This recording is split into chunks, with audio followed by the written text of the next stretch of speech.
I fly the Airbus 320, 321 as a first officer based out of JFK. And my career as a pilot began when I was 13 years old. That's when I first took my first flying lesson. But my interest for aviation started when I was 7 years old, when my parents and we moved from Chile and to the United States. So my first exposure to an airplane was that very first flight that brought me to the US. And I got to meet the pilots. I went into the flight deck, saw the buttons and the lights, and that was the moment for me that sparked my interest in aviation. The journey has been incredible. I'm very fortunate to be able to fly for a living. It's changing. There's currently 5% of women around the world that are airline pilots. When we start to look at different demographics as Hispanic pilots or people of color, the numbers just get smaller and smaller.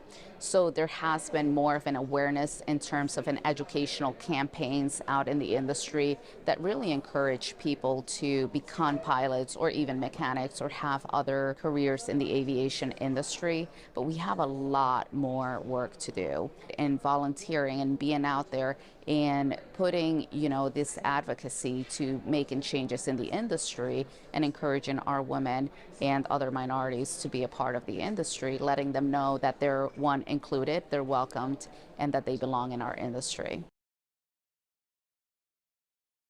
I do hope that the advocacy and work that I have done inspires future generation of aviators. For this award, I didn't know I was nominated, and it really came as a shock because it's almost like having imposter syndrome, where it's like you just continuously do this work. Like I started this diversity and inclusion work when I was 13 years old, right, as a teenager, but it didn't even have a name back in the days. It was just advocacy, encouragement of minorities into the industry. And I'm really humbled to even be nominated for such an award, but even more humbled to be here among so many different people that have made sacrifices and instrumental changes in the industry.